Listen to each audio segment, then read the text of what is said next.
we're here at the National 4-H Youth Conference Center in Chevy Chase, Maryland. And we have special guests with us who are the 1963 Report to the Nation team. This group was a very influential group in their day. The teamwork started in 1950.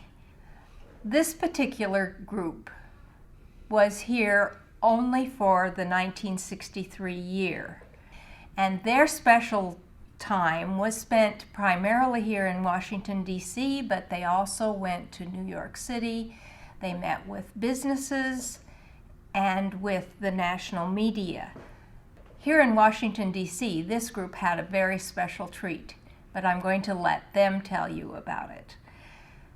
Not only did this group work here, but they also traveled around the country to New York, to Los Angeles, and some other spots along the way to tell the 4-H story through the media, to donor groups or prospective donors, and also to reach some national conventions, national association meetings. All the groups had different itineraries. Some of them worked primarily in Washington, D.C., New York, and maybe one other city. Some of them worked throughout the year. I want to introduce you to the team that is here today. We have Tony Meller, who was a 4-H'er from Arizona and is still a businessman in Arizona. Veronica Vimosi Hughes, who was a 4-H'er in the state of New York and is now a teacher. Don Weeks, who was a 4-H'er in Indiana and now is living and working in Nebraska. Faye Craig Shirley was a 4-H'er from Mississippi who now lives in North Carolina. Larry Pressler was a 4-H'er from the state of South Dakota, and he now lives here in Washington, D.C. Another one of our Report to the Nation team from 1963 was Alice Todd Carter. She couldn't be with us today in person, but she is going to be here on speakerphone. And so that is the 1963 National 4-H Report Team. We'd just like to ask you about where you were a 4-H'er, what some of your projects were, what was your favorite project and why, and then other than meeting a special person as a 4-H Report to the Nation delegate, what were some of your most outstanding experiences in 4-H? And last but not least, what did you learn in 4-H, or what about 4-H gave you your outlook or the skills that you have as an adult today? How did 4-H influence you as an adult? I was only in 4-H for 5 years, and I had to really work at it to get where these kids got. And I had 23 projects my last year in 4-H, but my favorite project was the cow-calf project, where I'd raise cows and have calves and sell the calves. And then the money went into a savings for college, and it paid for my first year of college, along with some scholarships. And cow-calf project was just fantastic. And 4-H has just done so much for all of us to make us mature adults most of the time. But I really look back to 4-H as helping me wherever I have been, wherever I go. I've been in a lot of community fundraisers, and I always look back to 4-H for helping me. This is Ronnie, and I was raised on a small farm in upstate New York, one of 8 children, and we had a dairy farm, and I loved working outside. I chose to work more with my dad in the barn with the cows and working on the vegetable garden. Though I did a lot of sewing and ended up making my wedding gown and my wardrobe for college and clothes for my children. all these aspects I still do today as an adult. We have a nice vegetable garden and grow a lot of our own fruits, so I can and freeze all of those. But I think the biggest aspect of 4-H was my demonstrations, public speaking. It helped me be very secure and confident about talking in front of groups, and I became a school teacher, a math teacher, and it certainly helped me there. So I have a similar thing to say, in that 4-H, certainly in terms of projects, we lived on a small 3.5 acre farm, but we had chickens and beef and all sorts of gardening projects that kept me busy all summer. Those projects really were the first time that I had real responsibility that I had to live up to, and that in itself was a big step forward. But I think the greatest experience I had was in leadership roles, first as a junior leader within my own club, and then moving into the county leadership role, and then finally into the state role. And these opportunities to do public speaking, to meet people of all walks of life, learn how to interact, were just terrifically valuable. And certainly now as a university professor, I find that being able to communicate with the school, the university students that we deal with, as well as all of the university administration and all of the politicians in the state, the 4-H background has just been terrific in allowing me to be comfortable in all of those roles. I grew up in Louisville, Mississippi. I now live in North Carolina and have lived there for like 16 years. But I joined 4-H when I was about 10, and I guess I was probably 21 when I got out of 4-H, so it was about 11 years. But my favorite project was poetry. And I was a state poetry winner, and I would go to our county fair, and we would get 100 little baby chicks, and I would raise them, and then at the end of the year you would take back 12 grown chickens, and they would auction them off and use the money to buy more baby chicks for other 4-Hers. So I really liked the poetry project, and I think it opened, one thing that 4-H did for me was it opened doors to the world of travel. And I got to go to the National 4-H Poetry Conference in Kansas City, Missouri, and I did a demonstration on the incredible edible egg. And then I went there, and I just wanted to go to Washington, D.C., and then the Report to the Nation trip came along. I went to National 4-H Club Congress twice, so I think it made me want to travel more, but it also taught me a lot of life skills and leadership, and then it gave me, really more than anything else, probably self-confidence. I'm Larry Pressler, and I really enjoyed similar 4-H activities to my colleagues here. I raised hogs, spotted Poland China hogs, and to this day I'm still very interested, and I belong to a club in England that follows the development of hog breeds today, which everything has changed. But I also had some beef projects and some dairy and crops, which Don Weeks has really done a lot with in his lifetime. But I had a variety of projects. Also, I had a project in citizenship, and I had a project in electrical. Back in those days, they had a project where you could build an electrical motor and other electrical things around the farm and house. So I found that very valuable experience. I went to the University of South Dakota, and of course one of the most amazing moments in my life was being part of our group to meet President Kennedy in person a few months before he was assassinated. I never expected that would come. But and then I used this experience in the U.S. Army and the Foreign Service, and I was honored to be elected to the House and Senate from my state. And since that time I've been teaching, mostly college teaching, and I still use my 4-H experiences to this day.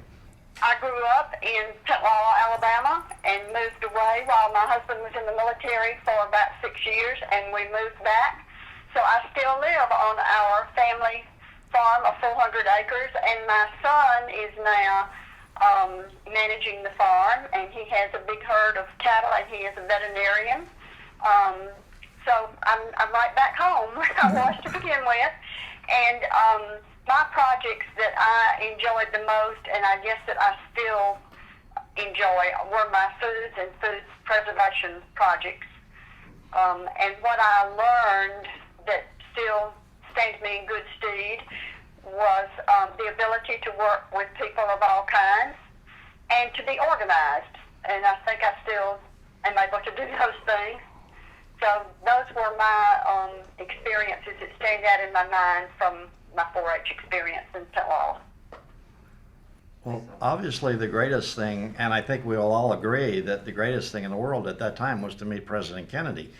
We were in his office by himself for 45 minutes, and he asked us all questions at different parts of each of us. He had different questions for us. He knew who we were, and it was exciting. I mean, one of the things he asked me or told me was he and Bobby worked on a dude ranch in Benson, Arizona during the summer. And then he ragged me a little bit about my dad's 10,000 acre cattle ranch versus Don's 3.5 acre farm, and how he probably made more money than I did on the cattle ranch. But it just was a tremendous, fascinating experience. And then we went on to meet all sorts of political leaders, media people, actors and actresses. We traveled for 10 days, I believe it was. We were 4 days in Washington, 3 in New York, and 3 in Los Angeles. And it's the greatest travel experience I've ever had. And I think the rest of the group would agree with all of that, but you probably have different stuff to say. For me, it was my first airplane ride. Never having left home other than to go to college. So that was very exciting just to take an airplane ride. And then once we met up in Washington, doing TV interviews or radio broadcasts, we did a lot of that. 2 or 3 of us would go to one station and talk to a moderator, and the others would go to another station. So, and we met with a lot of very important business people who were sponsoring 4-H at that time, and thanked them for contributing to 4-H and told them what we were doing, how we were benefiting from it. I think for all of us, meeting President Kennedy was by far and away the most important aspect of our trip. But one of the things that I was very impressed with was the organization behind our trip, that everything ran smoothly. It was my first time being exposed to real professionals and setting up meetings, making sure everything was done on time, everybody was where they were supposed to be. I was impressed with the training that we received before we went out to talk with the media, before we went out to talk with business people. So that by the time we finished up in California, I think all of us felt, well, maybe not like pros, but we certainly felt very confident in talking with business people, politicians, and that was a terrific experience. Well, during the Report to the Nation trip, I think one of the most important things that the trip does is it's really a true public relations forum for the 4-H organization.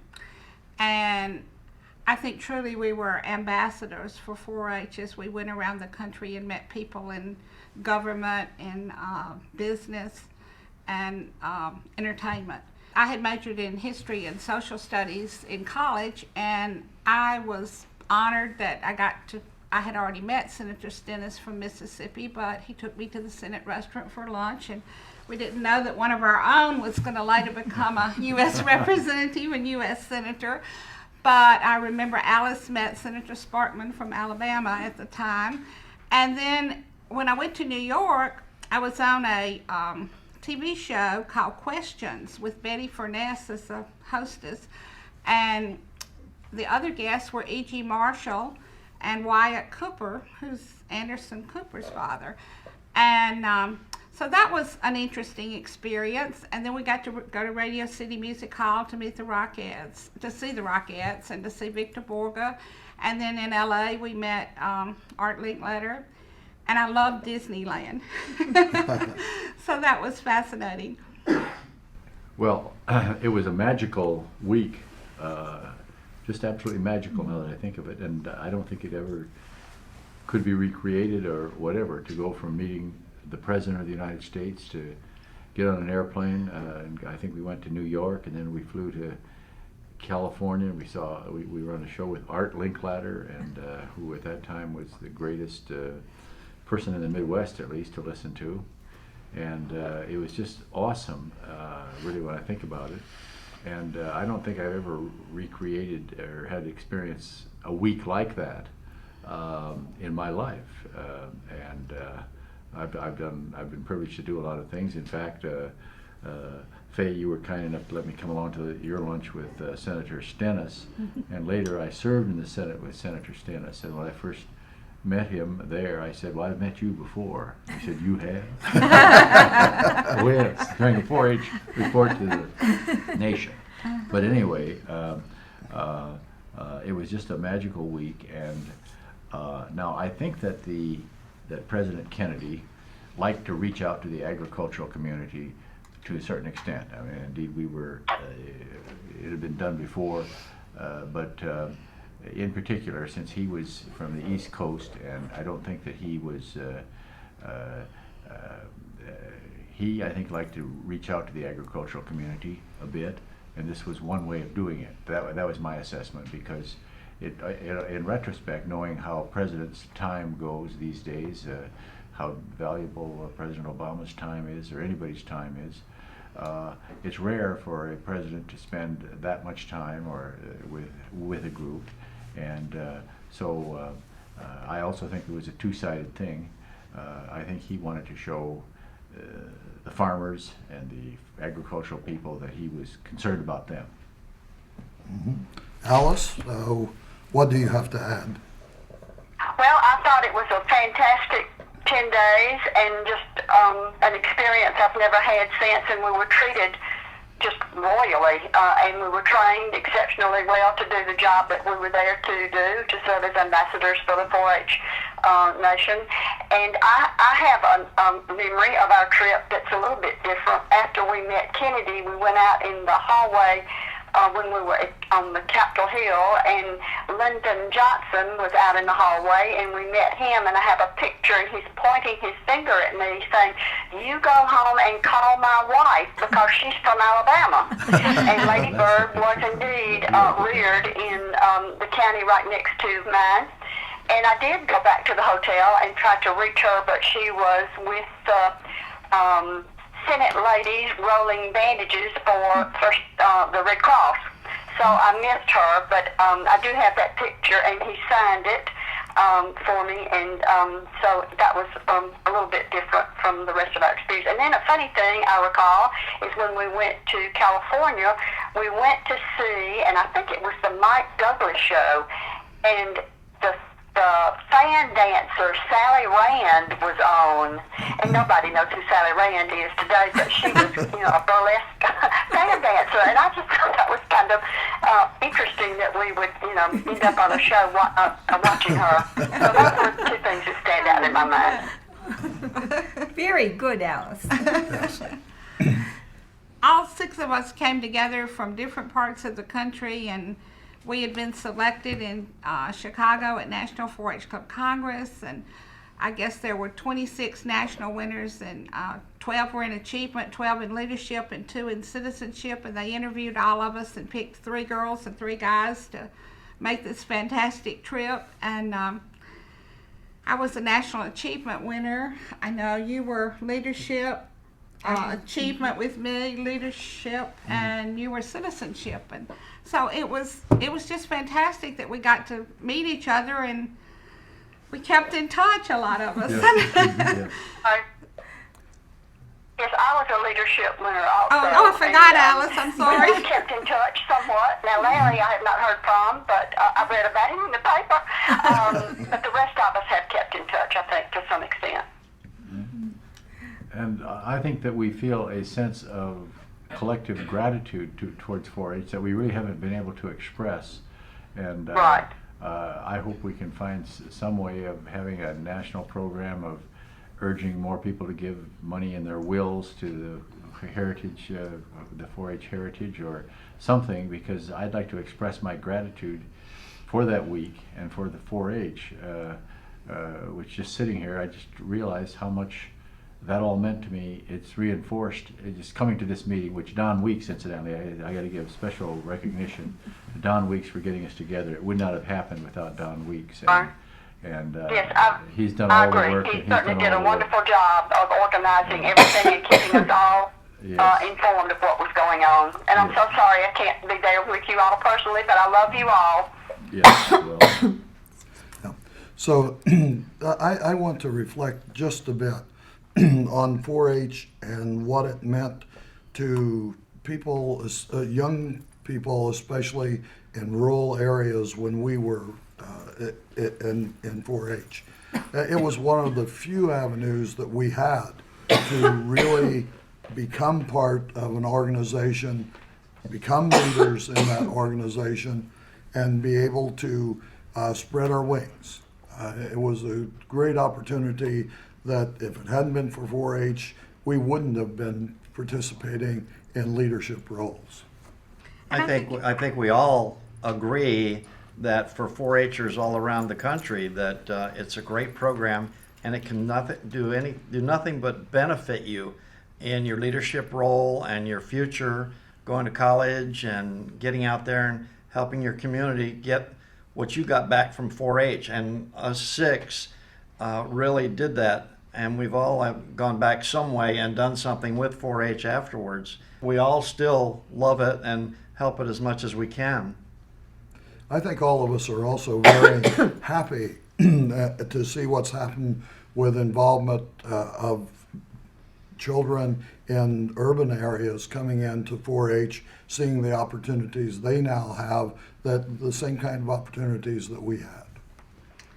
And maybe if you haven't helped directly as like a 4-H leader or volunteer, I know in North Carolina I belonged to the North Raleigh Optimist Club for about 9 years, and we would help send 4-Hers to the 4-H camps in North Carolina each year. Most of them were disadvantaged youth that couldn't have gone otherwise. And my mother had me volunteering at like 9 years old. And I feel like I've been a volunteer my whole life in the military, all the organizations where I volunteered, and then I'm still a Master Gardener volunteer today in North Carolina. But we have the junior Master Gardeners, and many of which are 4-H children also. And so I think you can help through other organizations. You can help 4-Hers.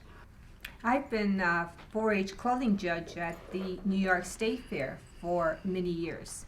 And it's always interesting to see how trends, how things have changed over the years, who's sewing what now, and it's just been a very interesting and fun job. So I have one more thing to add. It was thanks to 4-H and actually our county extension agent, I was introduced to my wife, and we became acquainted and finally married. So it has lots of benefits. Alice, anything else you'd like to say? I must say that I have not had a connection with 4-H actually since I was in college. It just is not quite as important an organization in my community as it was at one time. But I have taken what I learned in 4-H and have passed it on to my own children and to children in the community. And I work with, now currently work with the Historical Association, and we do try to reach younger people in our community through that venue. But as far as actually being connected with 4-H, I have not been. Over the years, worked with a lot of 4-H club members and tried to give them recognition. I think part of the reason we have such a great country, even though we have a lot of problems, is because we all work at little things, and there's a lot of everyday tasks and garden variety type things that all add up a great deal for the strength of society. And I fear a little bit that maybe we're losing that. And I hope 4-H is able to address young people or to help them be involved in cities and in rural areas, because it's part of the fabric of our nation, and I was proud to be a tiny part of it. But I think it's a much bigger thing collectively than we realize, and we were very lucky to be a part of that. Well, I'll say the last thing. I guess we're ready to wrap this up. We all thank 4-H tremendously for what they did for us that 10 days. It couldn't have been a better trip, and they were superb leaders and helpers with us, putting us through the 10 days, and we met fabulous and great people, and we all thank 4-H very, very much for what they've done for us. Thank you for helping us reclaim this part of the National 4-H history. The Report to the Nation team history has been lost, and now we've been able to reclaim at least the 1963 segment. And I'd just like to thank you for being with us today, for having the idea of getting together as a Report to the Nation team on your 50th anniversary. Thanks so much.